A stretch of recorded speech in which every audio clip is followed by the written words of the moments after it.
Gloire à Jésus. Alléluia. Que quelqu'un acclame le Seigneur ce matin. Qu'un serviteur qui ne servant de Dieu acclame son Dieu ce matin. Que toute la gloire revienne à notre Seigneur Sauveur Jésus-Christ. Alléluia. Shalom à tous, serviteurs et servants de Dieu. Que le Seigneur vous bénisse. Le Seigneur Jésus vous aime. Alléluia. Il nous aime tous. Et il est là ce matin encore pour nous faire du bien. Que le Seigneur vous bénisse. Soyez bénis et demeurez bénis. Que Dieu vous bénisse. Alors je salue aussi tous les internautes, tous ceux qui nous suivent en ligne sur le WhatsApp, le YouTube. Que Dieu vous bénisse, demeurez bénis. Ce matin, nous sommes encore là à notre émission quotidienne. Alléluia. Notre émission Enseignement et études bibliques APD. Alléluia. Aujourd'hui, nous allons commencer par le Nouveau Testament. Nous allons voir NT 7. Gloire à Jésus. Ce qui correspond à Matthieu chapitre 5. Gloire à Jésus. Alors, nous avions vu la semaine dernière Matthieu chapitre 4. Nous avions fait un rappel. J'aimerais que rapidement, avant même de commencer Matthieu chapitre 5, nous puissions dire un mot sur ce que nous avions vu, un rappel de ce que nous avions vu. Que le nom de Jésus-Christ soit glorifié. Qu'il se souvienne de quelque chose rapidement. Qu'est-ce que nous avions vu en Matthieu chapitre 4? Qu'est-ce que nous avions vu? Qu'est-ce que nous avions dit? Qu'est-ce que nous avions entendu et compris? Vous avez la parole.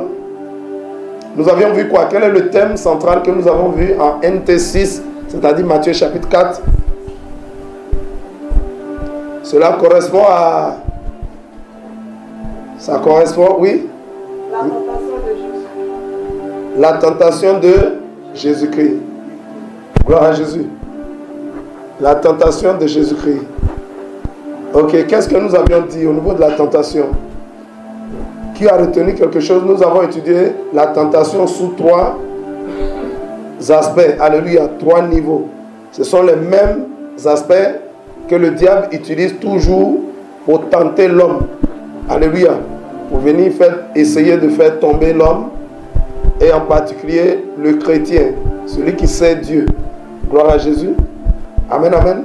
Donc, on avait vu la tentation. On a dit que la tentation, c'était quoi? La dernière fois, on a dit que la tentation, une épreuve qui venait du diable et qui a pour objectif de nous faire chuter, de nous amener à violer la parole de Dieu. À violer la parole de Dieu, à désobéir à Dieu, à pécher contre Dieu. C'est exact. Ok, très bien. Et que l'épreuve, oui. Par contre, l'épreuve vient de Dieu. Oui. C'est pour nous évaluer, voilà. Pour nous élever. Ok. Très bien, nous avons dit aussi, donc comme il a dit, que l'épreuve vient de Dieu, c'est pour nous évaluer, c'est pour tester notre valeur, c'est pour pouvoir nous faire passer à un autre niveau. Donc Dieu nous teste afin de nous faire croître, de nous faire grandir spirituellement. Donc c'est ça de l'épreuve. Mais la tentation, ça a un côté mauvais. En tant que le plus grand des serviteurs de Dieu, il venait de quitter le Jourdain où il avait été baptisé par Jean-Baptiste. Gloire à Jésus. Donc après son baptême, Jésus avait besoin de commencer son ministère. Quand on veut commencer notre ministère, qu'est-ce qu'on fait? Qu'un serviteur de Dieu, qu'un homme de Dieu. Je prends un exemple. Vous êtes dans une communauté, le leader, alléluia, celui à qui, le visionnaire, celui à qui Dieu a donné la vision du ministère, vous établit sur une des annexes. Et vous établit sur une des annexes, vous allez comme ça, dès que vous arrivez, vous trouvez tous ceux avec lesquels vous devez travailler. Allez les gars, on se met à... On commence en même temps le ministère. Envoyer les gens, on va commencer à faire la délivrance. C'est comme ça? Qu'est-ce qu'on fait d'abord? Oui. On dit à tous ses collaborateurs, on doit commencer l'œuvre de Dieu. Il nous faut prendre un temps de jeûne, au moins 5 jours ou je sais pas, sec ou quoi, pour bombarder, même préparer l'atmosphère, dégager l'atmosphère, afin que Dieu nous fasse grâce pour que nous puissions commencer bien le ministère. Alléluia. Donc, Jésus devait commencer son ministère. Il venait du Jourdain. Donc, il a pris un temps de 40 jours, qui est un jeûne de ministère. Alléluia. Avant de commencer, avant de débuter son ministère. On avait dit que c'était l'une des raisons. Deuxième raison. Gloire à Jésus. Alléluia. L'étude biblique, vous devez réviser. C'est-à-dire, vous la suivez ici à l'EIDJC. Mais au niveau sur YouTube, vous pouvez encore réécouter pour que ça reste. Gloire à Jésus. Comme ça, si vous avez un séminaire, vous avez une intervention, c'est que vous avez appris, le Saint-Esprit renouvelle chaque fois. Alléluia. Gloire à Jésus. Ce qui voudrait dire, avant qu'on fasse une autre étude biblique, avant d'en rajouter, vous avez déjà révisé ce qui est pas passé. Ok, donc deuxième raison pour laquelle l'Esprit de Dieu a amené, le Saint-Esprit a amené Jésus dans le désert, oui. La deuxième raison, c'est depuis la création du monde, le serpent a tenté les hommes. Il n'a pas reçu. On avait retenu ça là comme quatrième leçon. On avait retenu ça comme la troisième leçon. Mais voilà, donc la deuxième, on a vu la première. La deuxième leçon, c'était pour accomplir la volonté divine. La volonté de Dieu. La volonté divine. Alors, bon, vas-y, dis la leçon que tu veux dire. La première leçon.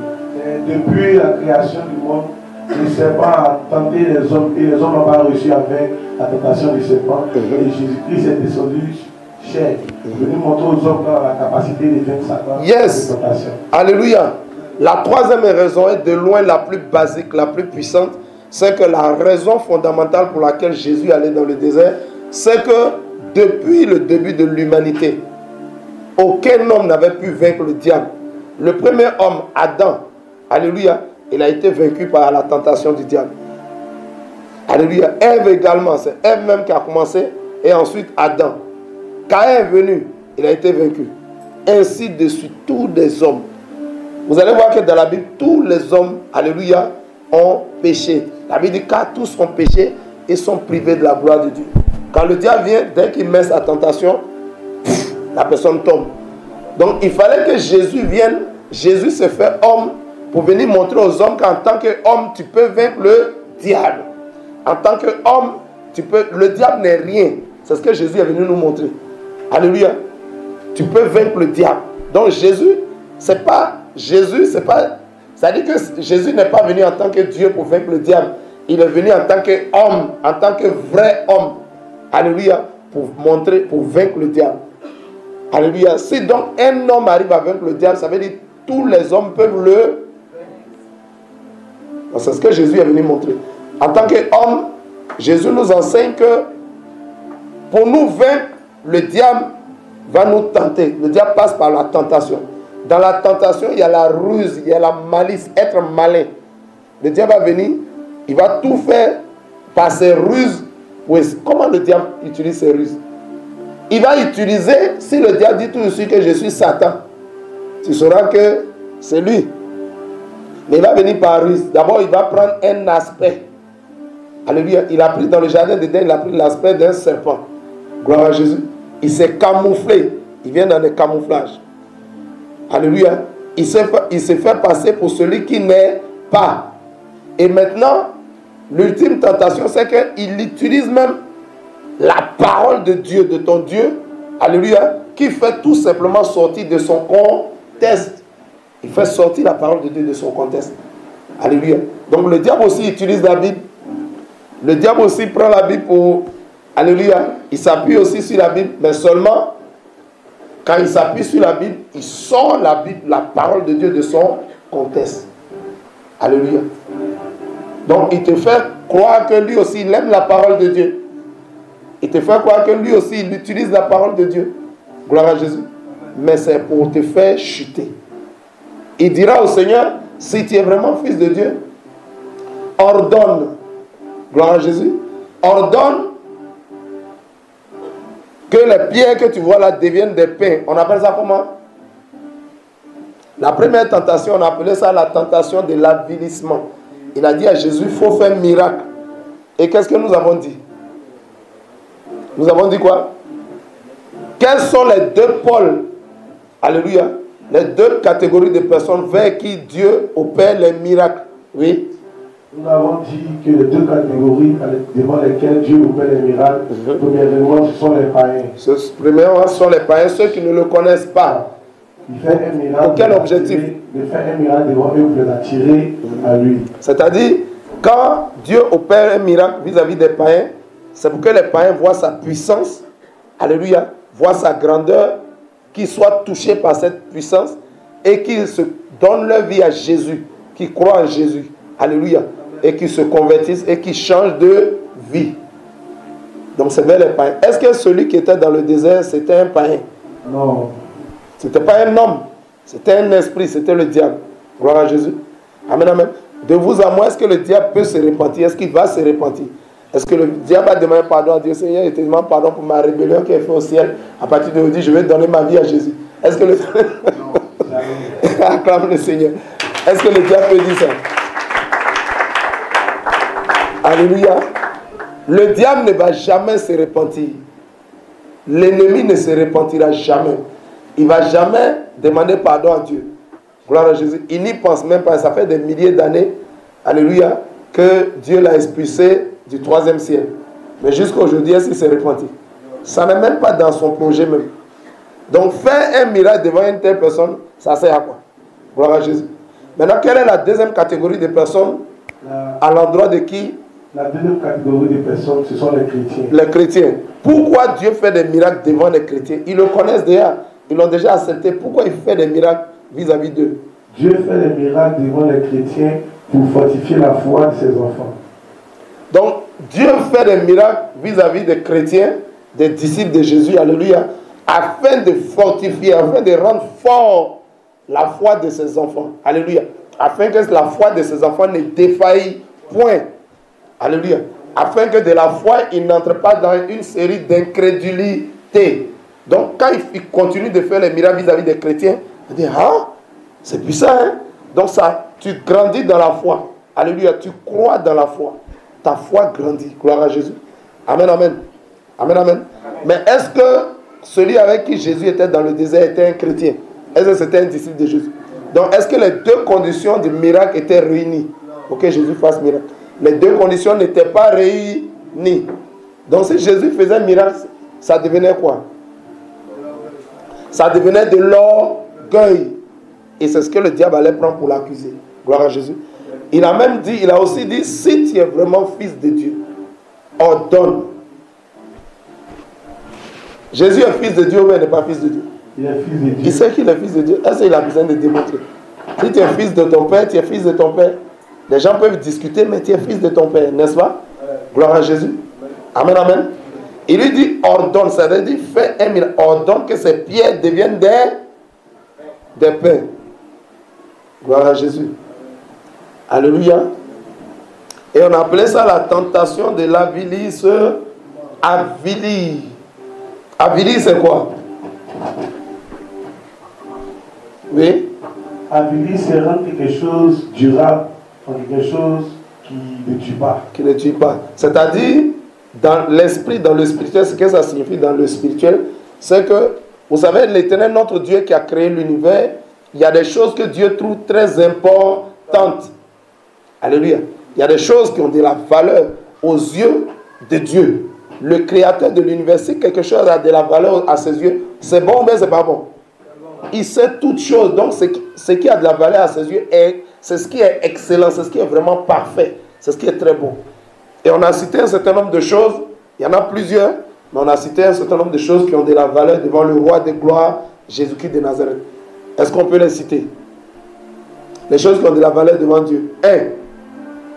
La sainteté, la sanctification, la pureté. Alléluia. C'est pourquoi la Bible dit à Hébreux 12, verset 14, sans la sanctification, nul, c'est-à-dire personne ne verra une chose qui peut nous empêcher d'entrer au ciel, qui peut nous empêcher, alléluia, de voir notre Créateur. Ah, c'est une chose qui mérite qu'on s'arrête là-dessus. Alléluia. Donc la sanctification, la sainteté a de la valeur aux yeux de Dieu.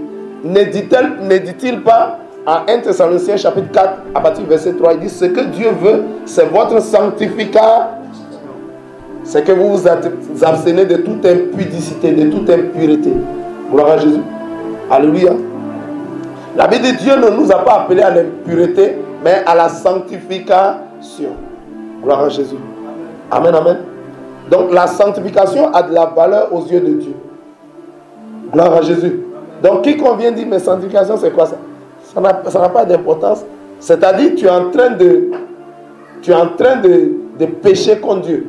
Parce qu'il a dit à Isaïe 5 verset 20, malheur à quiconque, à tout homme qui appelle mal ce que Dieu a déjà appelé bien. Quand Dieu dit ça là, c'est bon, c'est très bonne chose. La sanctification, c'est quiconque vient dire c'est pas bon, Dieu dit malheur. Gloire à Jésus. Parce que est-ce que toi tu connais plus que le Créateur? Est-ce que tu connais plus que Dieu? Lui, il dit sanctification, c'est très bon. D'autant plus que c'est par ça que nous pouvons aller au ciel. Gloire à Jésus. Parce que la saleté ne va pas au ciel. L'impureté ne va pas au ciel. La souillure ne va pas au ciel. Tout le ciel respire sainteté. Tout le ciel respire sanctification. Tout le ciel respire pureté. Donc tout ce qui est sale, souillé, corrompu ne peut aller au ciel, ne peut entrer au ciel. Gloire à Jésus. Donc la sainteté et la sanctification a la valeur aux yeux de notre Dieu. Gloire à Jésus. Amen, amen. Donc quand Dieu nous appelle, il dit venez à moi, vous tous qui êtes fatigués et chargés. Matthieu 11, 28, pour qu'il nous accorde le repos. Alléluia. Quand nous venons à Dieu, que Dieu nous purifie. Comment on nous appelle? Tous ceux qui ont donné leur vie à Christ, qui ont donné leur vie à Jésus-Christ, en croyant en lui comme leur seul Seigneur, leur seul Sauveur, ils sont devenus qui? Ils sont devenus des saints. On nous appelle des saints parce que la sanctification de Dieu habite en nous. Alléluia. Maintenant, toi, tu es saint. Quand le diable voit ta sainteté, il dit waouh! Ça dit tu brilles. C'est-à-dire, un chrétien même, il est en feu. Un chrétien, il brille. Dans le physique, vous le voyez comme ça, il n'y a rien, physiquement. Mais dans l'esprit, dans le spirituel, il transporte du feu. Alléluia. L'esprit qui est en lui est un esprit, alléluia, qui est symbolisé par le feu. Gloire à Jésus. Le Saint-Esprit, c'est le feu. La Bible dit, en Hébreu 12,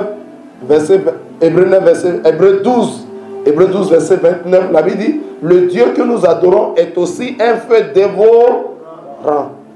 Dieu est symbolisé par un feu qui dévore, qui embrase. Gloire à Jésus. Donc, quand un chrétien, on le voit dans le physique, il est la même chose comme les autres hommes, mais dans l'esprit, dans le spirituel, il transporte du feu. Il est comme du feu, il brûle. Quand le sorcier même te voit, il dit, lui, il sait que c'est un chrétien qui est là, il sait que c'est un disciple de Jésus. Donc quand Satan voit ce feu-là, il n'est pas content. Donc il va commencer à te pousser à pécher. Pour que ce feu s'éteigne, il faut qu'il te pousse à pécher. Il ira voir le roi David, il va lui dire, mais toi tu es le roi d'Israël. Gloire à Jésus. Il voyait le feu sur David. Il dit, tu es le roi d'Israël. Tu es aussi l'ami de Dieu. Alléluia. La Bible dit que tu es l'homme selon le cœur de Dieu. Donc voici, regarde Bathsheba, regarde comment elle est jolie. David dit, mais c'est la femme. Il dit, oui, même c'est la femme du riz, mais regarde là. Même si tu vas avec elle là, comme tu es l'ami de Dieu, ta sainteté sera conservée. Ta pureté sera conservée. Devant la sainteté de David, il brandit l'impudicité, la fornication. Gloire à Jésus.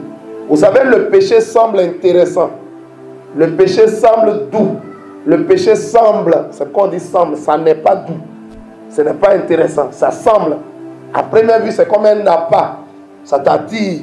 Mais quand il mord à l'hameçon, c'est là que tu vas te rendre compte des conséquences. C'est là que tu vas te rendre compte. Donc, qu'est-ce qu'il propose à David? Bathsheba est une femme mariée. Gloire à Jésus. En allant avec Bathsheba, il corrompt sa sainteté. Alléluia. Il commet l'impudicité, il commet l'adultère et il corrompt sa sainteté qui a de la valeur aux yeux de Dieu. Le fait d'aller avec Bathsheba, les rapports intimes, ça prend combien de temps? Alléluia. Les rapports sexuels, c'est maximum 20, 30, 40 minutes. Gloire à Jésus. Or, la sainteté, c'est une bénédiction qui est durable. Si tu conserves ta sainteté, tu vas entrer au ciel avec ça. Gloire à Jésus. C'est une bénédiction durable par rapport à quelque chose de 30 à 40 minutes. Et il y a certains même, c'est 10 minutes, 3 minutes, 15 minutes. Moi, je donne le maximum 40 minutes. Si c'est trop, c'est 1 heure de temps. Regardez, on n'a pas dit bénédiction de 20 ans. On dit quelque chose de 1 heure de temps max, au plus grand maxi. Des fois, mais c'est 3 minutes ou 5 minutes. Tu vas souiller ta sainteté, qui est une bénédiction durable, pour quelque chose d'éphémère, quelque chose qui n'est pas durable, pour quelque chose d'éphémère, pour quelque chose de non durable. Gloire à Jésus, c'est ce qu'il a fait à David. Alléluia. Amen, amen.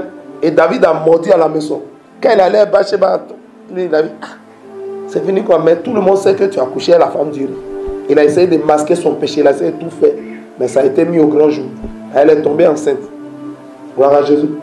Quand il est allé voir Ésaü, alléluia, Ésaü était qui? Ésaü avait le droit d'aînesse. Le droit d'aînesse a une très grande valeur aux yeux de Dieu. Alléluia. La Bible dit que c'est Dieu qui nous donne des enfants. Pour qu'un enfant sorte du sein maternel, c'est Dieu qui choisit celui qui va sortir le premier. Que si Dieu t'a choisi, tu hérites du droit d'aînesse qui te donne deux positions. La première position, c'est quoi? Tu deviens le remplaçant de papa, c'est-à-dire tu deviens le chef de famille adjoint. Le jour où papa n'est pas là, c'est toi qui dirige, c'est toi qui commandes la famille. Gloire à Jésus. Deuxième bénédiction du droit d'aînesse, ça te donne une portion double.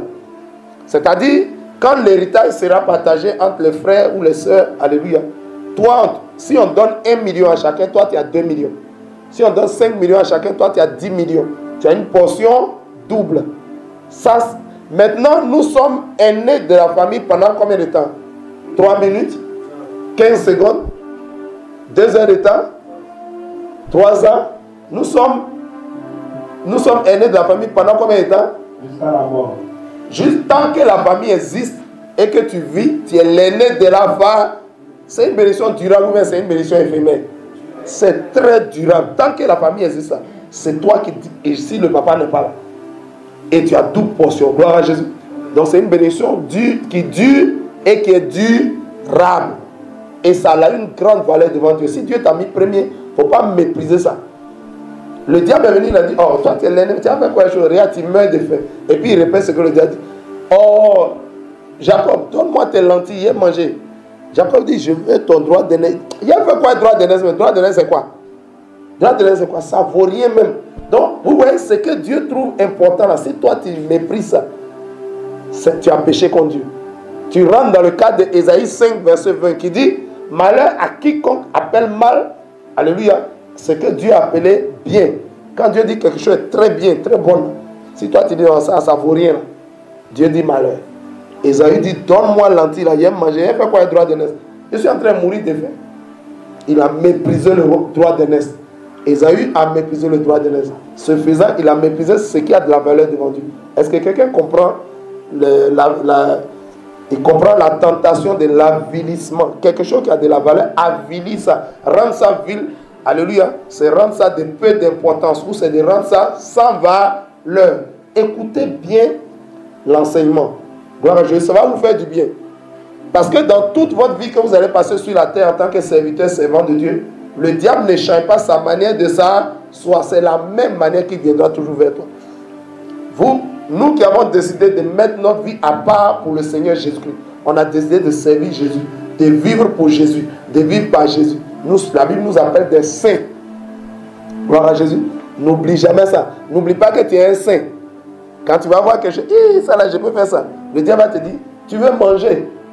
Et il y a quelque chose que nous avons dit qui est très puissant, c'est que le diable, alléluia, se présentera à l'homme, alléluia, non seulement quand il y a des mauvais désirs, quand tu manifestes la colère, quand tu manifestes les œuvres de la chair, quand tu manifestes le péché tel que les mauvais désirs, la colère, les rancunes, les rancœurs, alléluia, la désobéissance, l'insoumission, la rébellion, l'hypocrisie, alléluia, les rancunes, les rancœurs, quand tu manifesteras ce péché, le diable va se présenter à toi. Gloire à Jésus. Amen, amen. Les mauvais désirs, la convoitise, le diable va se présenter. Mais il n'y a pas que ça. Il n'y a pas que... Est-ce que quelqu'un comprend très bien la parole du Seigneur? Le diable va se présenter à vous, alléluia, toutes les fois que vous allez exprimer un besoin. Gloire à Jésus. L'homme a combien de besoins? L'homme a des centaines et des centaines et des centaines de besoins. N'oubliez pas cela. N'oubliez pas que le diable n'attendra pas seulement. La première voie pour que le diable se présente à nous, c'est la voie du péché. Ça ouvre une porte pour que le diable vienne. Amen. Mais il n'y a pas que ça. Est-ce que les désirs ne sont pas légitimes? Les besoins que nous avons, c'est légitime ou bien ce n'est pas légitime? C'est normal, c'est Dieu qui a mis ça en nous. Alléluia. Le besoin de manger, c'est légitime ou bien c'est normal? C'est légitime. Le besoin de boire de l'eau, le besoin de se vêtir, porter habit, c'est légitime ou bien ce n'est pas légitime? C'est légitime. Alléluia. Le besoin de se loger quelque part, d'avoir une maison où habiter quelque part, c'est légitime. Alléluia. Le besoin d'avoir des rapports, c'est légitime. On n'a pas fabriqué, c'est Dieu même qui a mis ça en nous. Alléluia. Y compris les rapports intimes. Mais toutes les fois où vous allez exprimer un besoin, alléluia, le diable sera le premier à courir pour vous présenter une solution. Ou il sera le premier à courir pour vous présenter sa solution. En principe, dans le cadre de la tentation, tout homme doit rejeter immédiatement, alléluia, la proposition du diable. Pourquoi? Parce que le Dieu qui nous a créés, de la même manière que les fabricants d'appareils fabriquent des appareils et prévoient déjà la solution de réparation de ces appareils par les pièces de réchange. Ceux qui ont fabriqué les voitures, vous allez aller sur le marché, vous allez voir qu'il y a des pièces de réchange, il y a des roues de réchange, il y a des jantes de réchange, il y a même des moteurs de réchange, il y a des alternateurs de réchange, il y a des radiateurs de réchange. Toutes les pièces, il y a réchange. C'est-à-dire que celui qui a fabriqué l'appareil a prévu déjà, quand l'appareil va tomber malade, comment réparer ça. C'est vrai ou c'est faux? Acclame la puissance de la parole.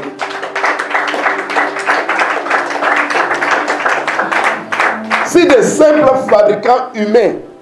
simples fabricants humains ont prévu, alléluia, des solutions de réchange, des solutions de réparation pour les appareils qu'ils ont fabriqués, ce n'est pas le grand roi de l'univers. Avant même que nous ne venions, avant qu'il nous envoie, il a meublé il a bâti notre maison, il a meublé. Vous avez vu? La création de l'univers, gloire à Jésus, ça se fait en 6 jours. Alléluia. Le premier jour, Dieu a envoyé des choses. Le deuxième jour, il en a envoyé. Le troisième, il en a envoyé. Le quatrième, il en a envoyé. Mais tout ça, c'était en vue de quoi? Et le dernier jour, le 6e jour, il a d'abord envoyé 2 choses. Il a envoyé les animaux terrestres, alléluia, les animaux de la terre, et enfin l'homme, alléluia, qui a été fait à son image et à sa ressemblance. C'est-à-dire, le 6e jour, la création a été achevée. Donc, c'est comme un père. C'est comme un père qui attend un bébé. Lui et son épouse attendent un enfant. Mais avant que l'enfant n'arrive, il n'y a plus de chambre. Ils vont ajouter les chambres, ils vont construire une autre chambre. Alléluia. Ils vont meubler cette chambre. Ils vont mettre un lit, ils vont mettre des draps, ils vont mettre les berceaux. Ils vont déjà faire le trousseau de l'enfant. Pourtant, l'enfant n'est pas encore venu. L'homme a pris ça où? Chez Dieu. Avant que nous ne venions, il a créé la nourriture. Il a mis les plantes. Alléluia. Il a mis les mangues, il met du sucre dedans. Il a mis les papayes, du sucre dedans. Les oranges, il y a du sucre dedans. Il a mis tout ce dont nous aurions besoin. Un Dieu comme ça, c'est lui qui va créer l'homme et puis il ne va pas pouvoir à ses besoins. Il a prévu la nourriture pour nous. Donc, quel que soit le besoin que tu vas exprimer, dis-toi qu'il y a une solution que ton Créateur a déjà prévue. Il te suffit seulement de rechercher cette solution. Gloire à Jésus. En quoi faisant? Dieu a créé des besoins en moi. Mais quand j'ai ce besoin, qu'est-ce que Dieu prévoit? Tu regardes les Écritures. Pour tel besoin, qu'est-ce que Dieu prévoit pour moi comme solution? Le Créateur excellent a déjà prévu une solution. Avant qu'Adam et Ève ne viennent, leur nourriture était déjà là. Alléluia. Leurs fruits étaient déjà là. Leurs sauces feuilles étaient déjà là. Les céréales étaient déjà là. Le sorgho, le mil, tout. Le blé, tout était déjà là. Gloire à Jésus. Dieu a pourvu avant que nous-mêmes on arrive. Quand il a fini de tout créer, le cadre, il a envoyé l'homme. Il a dit voilà. Tu pourras manger de tous les arbres qui sont dans le jardin. Donc, pour tout besoin que vous allez ressentir ou exprimer, Dieu a déjà pourvu la solution. Souvent, le diable se présente le premier. Regardez, quand vous voulez vous marier, le diable vous envoie une fille. Quand vous voulez vous marier, le diable vous envoie un homme. Il faut demander à Dieu, celui qui est venu là, c'est ce que tu as envoyé là, papa. C'est pour toi là ou bien c'est pour l'autre là? C'est pour l'ennemi là. Alors, il dit non, il faut demander. C'est le rôle de la prière. Si tu es... il y a quelqu'un qui veut me marier. Ok. Tu ne sais pas si c'est celui-là que l'ennemi a envoyé. Parce que n'oubliez jamais que l'ennemi se présente en première position. Vous avez vu qu'avant que Jésus va revenir. Mais avant qu'il revienne, l'antéchrist, ante, ça veut dire avant, celui qui vient avant Christ. Il est l'antéchrist et il est l'antichrist. Antéchrist, il vient avant Christ, c'est-à-dire avant que le Christ ne revienne. Le premier cas se présente d'abord, c'est l'homme selon le diable.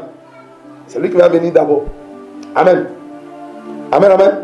Gloire à Jésus. Et il est aussi antichrist Anti, il est l'opposant de Christ.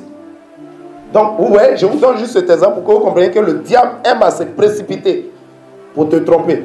Si tu veux te marier, quelqu'un vient te dire, qu'est-ce que tu fais? Tu pries. Tu interroges le Créateur. C'est celle-là que tu m'as prévu ou bien c'est qui? C'est lui là ou bien c'est qui? Dieu va te dire, ma fille, c'est pas lui ou bien c'est lui. Mon fils, c'est pas elle ou bien c'est elle. Gloire à Jésus. Quand tu es situé maintenant, tu fonces. Amen, amen. Amen, amen.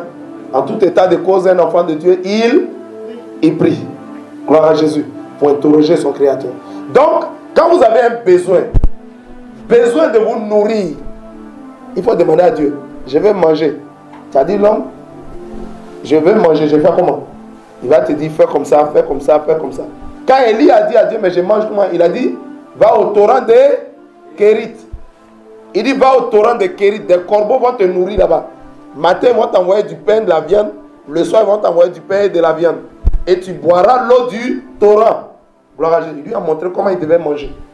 Un serviteur de Dieu, pour tous ses besoins, il demande à son Créateur. Comme un enfant, quand son père, il a faim, il s'en va à son père, il dit, ah papa, est-ce que quand l'enfant a faim, il va chez le voisin pour sonner là-bas, pour dire, voisin, c'est toi qui es mon papa, il faut me nourrir? Est-ce que c'est comme ça l'enfant fait? Quand vous êtes avec votre papa, vous allez sonner chez le voisin, pendant que votre père est là, c'est lui qui vous a amené. Allez, c'est pas lui, Dieu est passé pour vous envoyer sur la terre.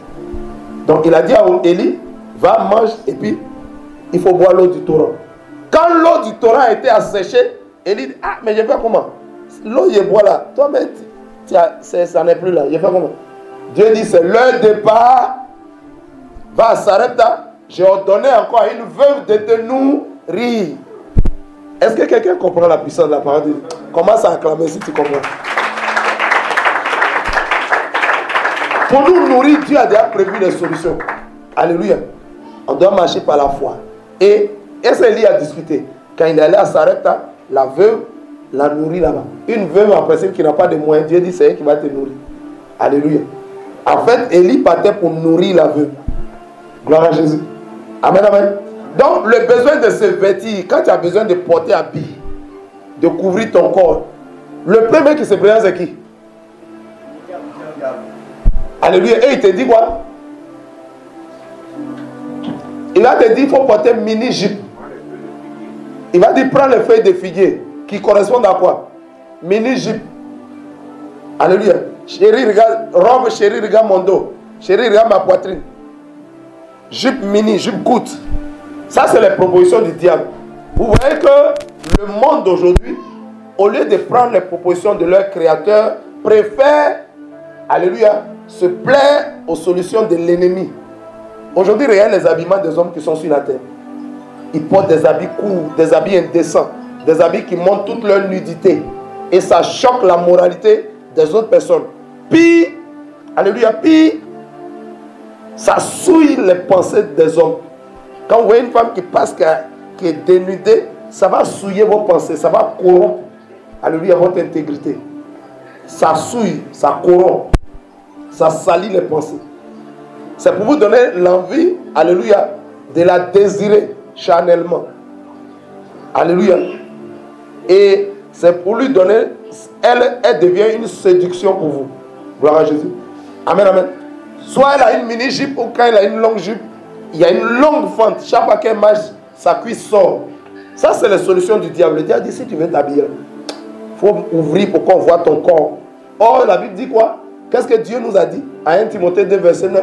Il dit, je veux aussi que la femme chrétienne, alléluia, la fille de Jésus soit vêtue d'une manière décente, avec pudeur et modestie. Voilà la solution de Dieu.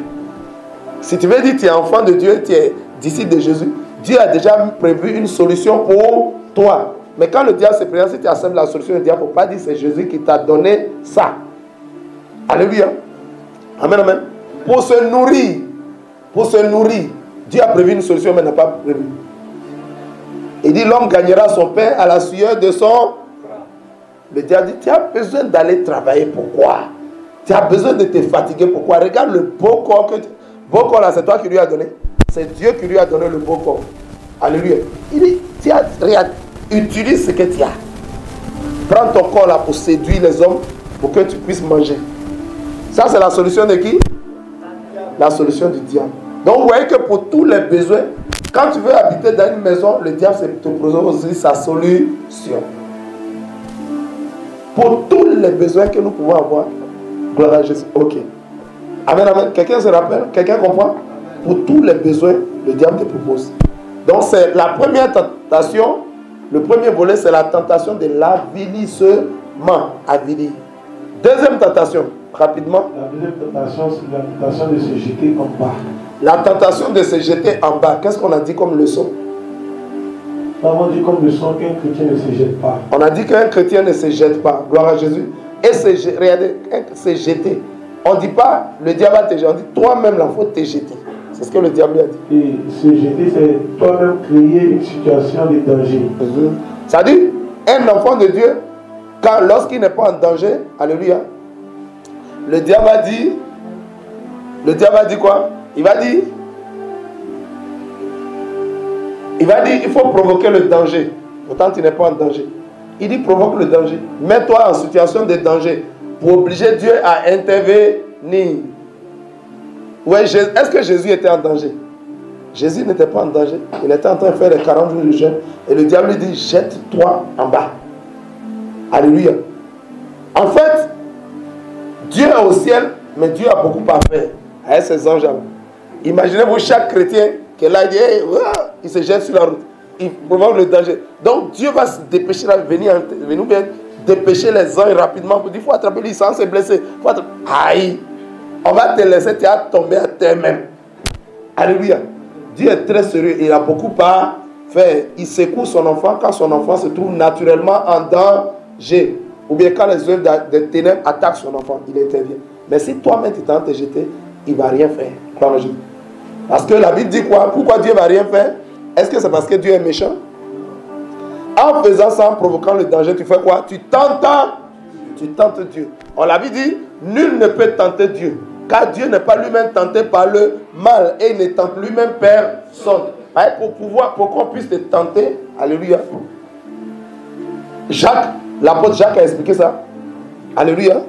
C'est que tu puisses venir te mettre en situation. C'est que tu puisses venir désirer. Alléluia. C'est que tu puisses convoiter. Quand Jésus est venu dans le désert en tant qu'homme, Jésus n'avait aucun péché. Alléluia. Mais il se prêtait à porter le péché de l'humanité. Donc le diable est venu et dit, tu as faim, non? Tu as un besoin. Je vais te prouver comment tu as satisfait ce besoin-là. Alléluia. Quand il a amené Jésus sur le haut du temple, dans la ville sainte, comment on avait interprété ça dans la ville sainte? Oui. Il est celui-là. On a dit que c'est un semblant de sainteté. C'est un semblant de sainteté. Quelles sont les leçons spirituelles qu'on peut tirer là? On a dit c'est un semblant de sainteté. Ça veut dire quoi? Le diable est tellement rusé. Il n'est pas fort, mais il est rusé. Il fait croire à certains hommes que lui, il aime la sainteté, qu'il aime la pureté. Donc, regardez, Dieu aime la sanctification, il aime la sainteté, il aime la pureté parce que lui-même, il est saint. Il voudrait que ses enfants, nous ayons la même nature que lui, que nous soyons saints. Mais le diable vient faire un semblant de sainteté, une imitation de sainteté, un simulacre de sainteté. Gloire à Jésus. Amen, amen. Il va faire semblant comme s'il est dans la sainteté. Il va créer plusieurs religions où on va dire saint, saint, saint, saint, mais il y a dedans, c'est faux. Dieu a établi la sanctification. Le diable aussi a sa sanctification. Est-ce que vous savez? Vous allez voir, alléluia, vous allez voir des gens qui manifestent un genre de sainteté, alléluia, qui disent qu'ils marchent dans la sainteté. Vous allez voir que cette sainteté est limitée. Elle n'est pas totale. Elle n'est pas totale. C'est un semblant de sainteté. Ils vont te dire, non, soyez dans la sanctification. Ne faites pas ceci, ne faites pas... Jésus a dit, vous les reconnaîtrez à leurs fruits. Sur certains éléments, ils vont dire, non, ça, on peut faire. C'est une fausse sanctification. Est-ce que vous savez que le diable aussi a créé sa sanctification? 1 Pierre 1, verset 15, la Bible dit, le Dieu que nous adorons est saint. Vous aussi, soyez saints dans toute votre conduite. Donc, le diable aussi a créé sa sanctification. Vous verrez des gens qui parlent de sanctification, mais quand vous allez dans le fond, il n'en est absolument rien. J'en veux pour preuve les pharisiens. Pharisien veut dire les séparer. Et la Bible dit que la sanctification signifie être séparé du mal, du péché, du monde et de tout ce qui est dans le monde. Alléluia. Mais n'oubliez pas le deuxième aspect de la sanctification, agios dans le grec, qui veut dire réservé, mis à part, consacré. Donc quand on se sépare de tout mal, de tout péché, alléluia, et qu'on en reste là, qu'est-ce qui va se passer? Quand Dieu nous dit de nous séparer là, c'est pourquoi? Pour aller au village, pour aller au champ, pour se promener, pour faire ce qu'on veut, pour vivre comme on veut. Dieu nous appelle à la sanctification, à se séparer de tout mal, afin de se consacrer à lui. Mais les pharisiens étaient tout simplement, ils se disaient les gardiens de la sanctification, les gardiens de la sainteté, sans pour autant se consacrer à Dieu, à servir Dieu. Parce que si les pharisiens étaient au même niveau avec Jésus, ils n'allaient pas combattre Jésus. Ah, Jésus fait sanctification. Vous faites sanctification, mais pourquoi vous le combattez? Ça veut dire qu'il y a un pro. Jésus a dit, si vous connaissez vraiment, vous me connaîtrez aussi, parce que c'est de lui que je suis sorti. Amen. Si vous connaissez Dieu, vous allez me recevoir. Je suis sorti de Dieu. Gloire à Jésus. Amen, amen. Amen, amen. Dans une sanctification qui essaie de faire un effort, de plaire à Dieu, de marcher en nouveauté de vie, sans pour autant être dédié à Dieu, être dédicacé à Dieu, être réservé pour Dieu et uniquement pour Dieu. Alléluia. Afin de lui être consacré totalement, c'est une sanctification partielle, une sanctification à moitié. Gloire à Jésus. Quelqu'un comprend?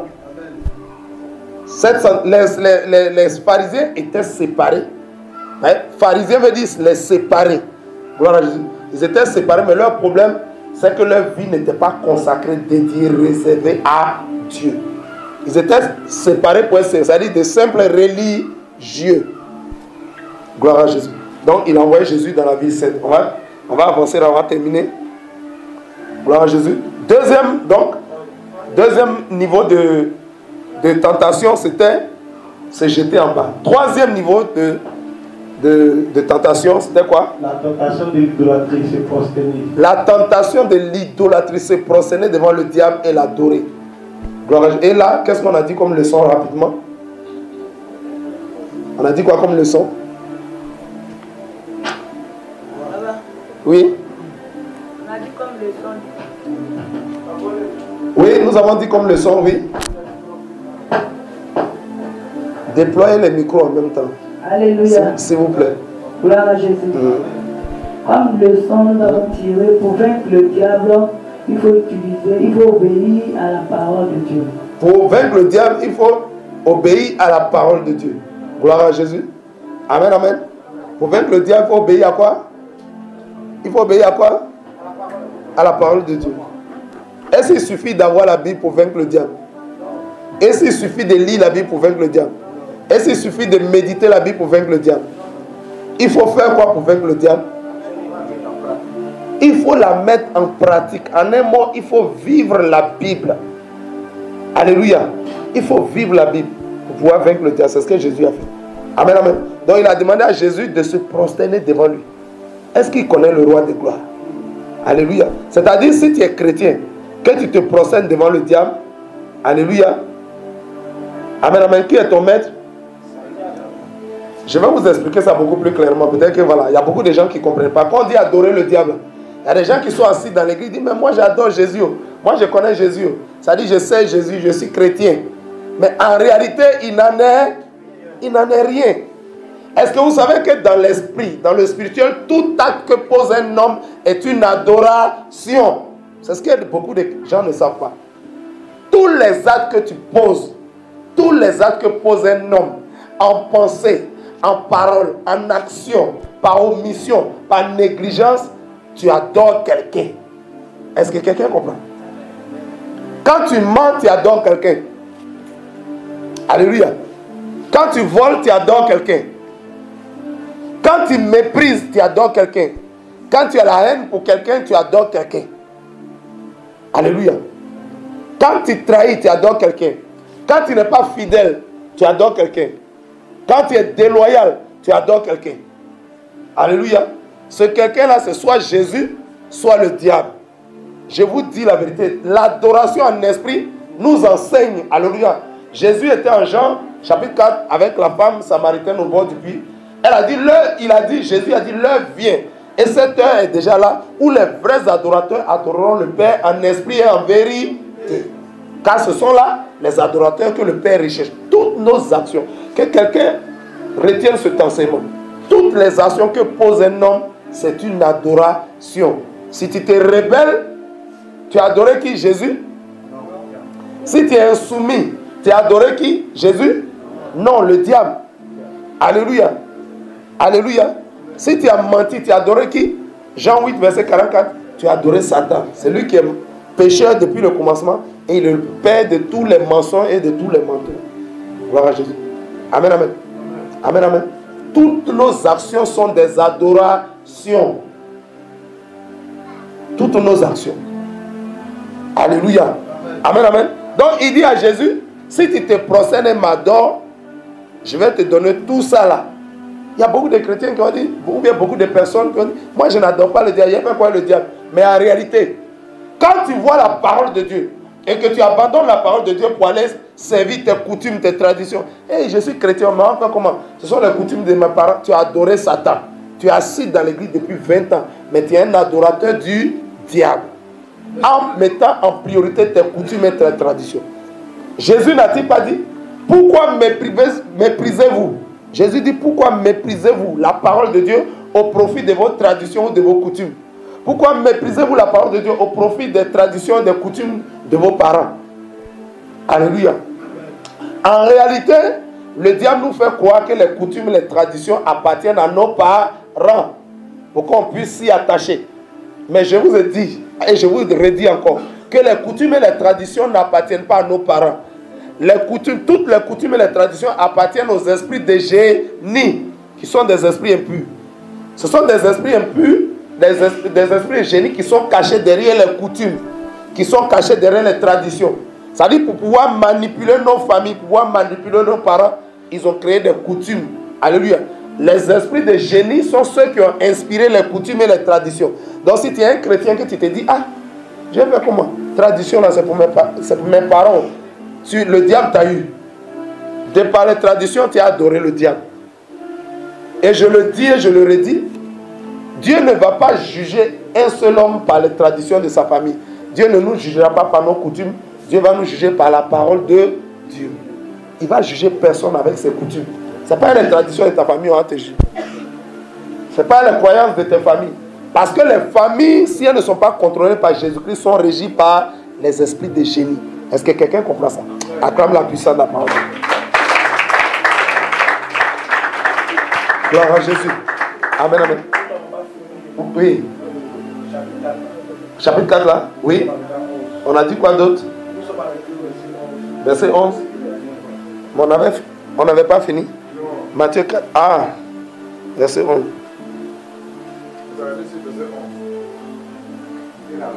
Oui, mais c'était ça. C'était sur la tentation. Comme on avait déjà étudié. Voilà. C'était une révision. Parce qu'on avait déjà étudié tout le chapitre 4. On avait déjà tout étudié. Amen, amen. Je crois. Hein? Oui, oui, on avait tout étudié. C'était une révision en fait. Gloire à Jésus. Amen, amen. Amen, amen. Acclame la puissance de la parole.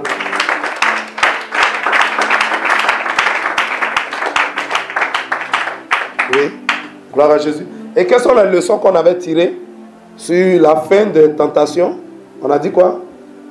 Nous devons obéir. Donc, quelqu'un a bien compris le spirituel. Et quand Jésus parle, Jésus est le maître du spirituel. Quand on va dire esprit de génie, nous tous, nous avons des familles, n'est-ce pas? Et nos familles ont des coutumes et des traditions. Ce sont des traditionalistes, ils ont des coutumes, ils ont des traditions. Dans le domaine du mariage, on a beaucoup à faire à ça. Comme je m'occupe du mariage, alléluia, des mariages au niveau de la communauté, gloire à Jésus. Souvent quand j'appelle les parents, beaucoup de parents me disent, mais nous aussi on est chrétiens. Mais c'est les coutumes de nos parents. Tu n'es pas chrétien. Je vais dire à quelqu'un ce matin, si tu te dis chrétien, mais tu es attaché aux coutumes de ta famille, tu es attaché aux traditions de ta famille, sache que ce n'est pas à tes parents que tu veux plaire, mais au contraire, tu veux plaire aux esprits de génie. Ce sont les esprits de génie alléluia, qui ont institué les traditions et les coutumes afin de contrôler toutes les familles de la terre. Ce n'est pas les coutumes qui contrôlent nos familles. Ce n'est pas les traditions qui contrôlent nos familles. Donc, au lieu de t'attacher à la parole de Dieu qui t'a créé, si tu t'attaches aux coutumes, est-ce que c'est les coutumes qui nous ont créés? Nos parents n'existaient pas, la parole de Dieu existait. Alléluia. Nos familles n'existaient pas, la parole de Dieu existait. La parole de Dieu a tout créé. Tout a été créé, la Bible dit, par lui et pour lui. Alléluia. Et rien de ce qui n'a été créé sans lui, sans la parole, sans Jésus-Christ. Alléluia. Tout a été créé par Jésus et pour Jésus et en Jésus. Amen. Amen. Donc la parole était avant ta famille. La parole de Dieu était avant tes aïeux, avant tes ancêtres, avant tes grands-parents, avant ton oncle, ta tante, ton père. La parole de Dieu était avant nos familles. Quelque chose qui est avant qui t'a créé, toi tu préfères t'appuyer sur quelque chose qui ne t'a pas créé.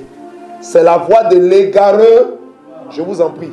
Si quelqu'un m'écoute ce matin, sache que le jour où tu commences à mettre ta foi dans les coutumes de tes parents, dans les traditions de tes parents, tu es en train d'adorer les esprits de génie qui ne sont une adoration que pour le diable. Amen, amen. Toutes nos actions adorent quelqu'un. Gloire à Jésus. Amen, amen. Quand tu évangélises, tu adores Jésus. Alléluia. Quand tu fais l'œuvre de Dieu, tu adores Jésus. Alléluia. Quand tu pratiques l'amour, ça dit que tu aimes ton prochain comme toi-même. Tu aimes les autres. Tu adores Jésus. Car Jésus-Christ est amour. Toutes nos actions sont des adorations. Que quelqu'un acclame la puissance de la parole de Dieu.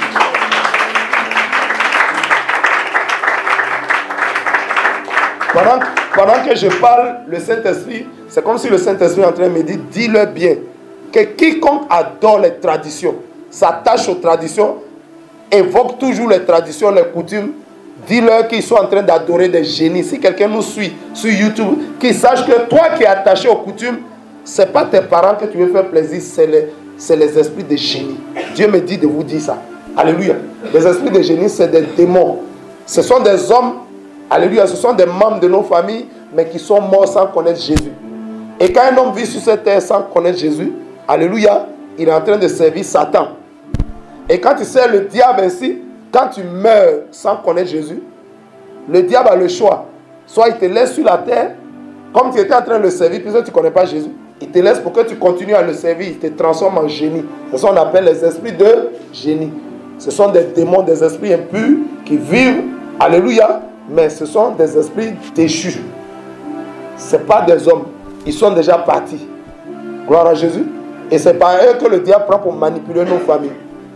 Par les esprits de génie, le diable va avoir ses représentants dans chaque famille, afin de contrôler toutes les familles de la terre.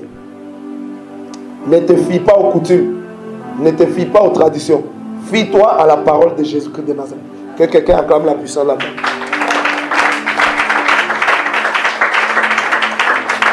Le Seigneur me dit de te le dire, parce que le jour du jugement, tu ne diras pas, ah mais j'ai eu confiance à mes parents, j'ai eu confiance à ma famille, c'est leur coutume, donc j'étais obligé de respecter ça, j'étais obligé. Le Seigneur te dira, arrière de moi, je ne t'ai jamais connu. C'est ma parole qui vous a créé. Ce n'est pas coutume qui vous a créé. Quelqu'un a bien compris? Acclame la puissance de la parole. On va commencer Matthieu 5. Gloire à Jésus. Quelqu'un prend ses écritures. Prenez vos Bibles s'il vous plaît. Prenez votre Bible. On n'a pas fini. Dans l'étude de Matthieu 4, on n'avait pas fini.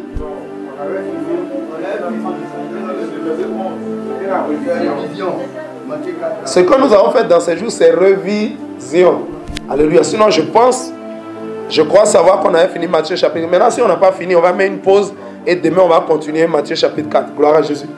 Amen. Mais moi, je pense que sincèrement, on avait fini. Comme on fait les émissions, il y a tellement d'émissions. Amen, amen. Quelqu'un me dit qu'on n'a pas fini Matthieu chapitre 4. Est-ce que la régie, ça y est déjà sur YouTube, est-ce que le service des images peut nous confirmer ou infirmer cela? Alléluia, gloire à Jésus.